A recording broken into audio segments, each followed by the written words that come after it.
Welcome to this episode of Star Wars Declassified, where we look into different facts and stories revolving around the Star Wars canon universe and lore. On this episode of Star Wars Declassified, we'll be looking into Chirrut Imwe, one of the last remaining guardians of the Whills, who alongside his friend and protector, Baze Malbus, became part of a volunteer group of rebels tasked of stealing the plans to the first Death Star on the planet Scarif.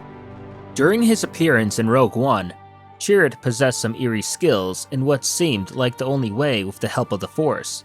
During these moments, he would chant his traditional mantra, "I'm one with the Force is with me," before engaging in battle. For a blind man, Chirrut would do exceedingly well, as well hold some skillful technique with his staff. It's with all of this that would aid him in avoiding death from against legions of stormtroopers, shore troopers, and even the elite death troopers. After seeing all of this, many began to speculate whether Chirrut was a former Jedi who gave up that kind of life to go into hiding after Order 66, while others have said that he was either a failed Jedi Padawan or at the very least had to be Jedi-level Force sensitive. But according to the Guardians of the Whills novel, we learn that this is not the case at all, as according to the novel, it confirms that Chirrut was not a Jedi. It even goes as far as saying that he was not by any definition even a Force user. But what he could do, and what he spent years upon years striving for the Enlightenment to do, was sometimes feel the Force around him, truly genuinely feel it, if only for a moment, if only tenuously, like holding his palm up to catch a desert sand that blew into the city at dawn and at dusk, be, however fleetingly, one with the Force. This is an exact quote from the novel, and hopefully, this can start to clear up some of the confusion about Chirrut.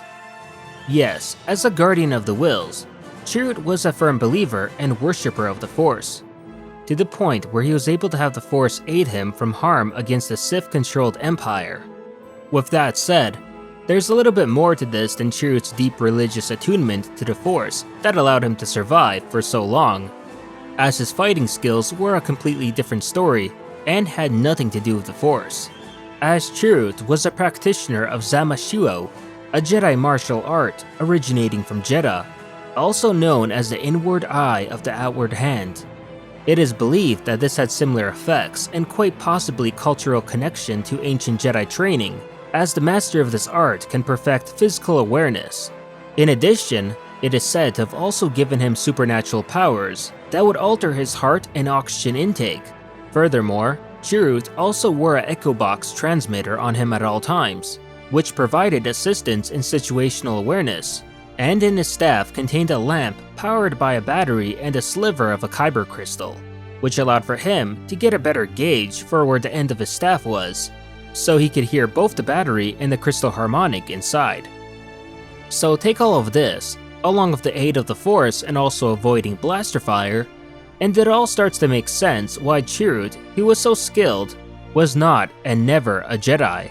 And finally, this represents a degree of Force sensitivity that anyone could aspire to if given the right mentality and patience. And that'll do it for this episode.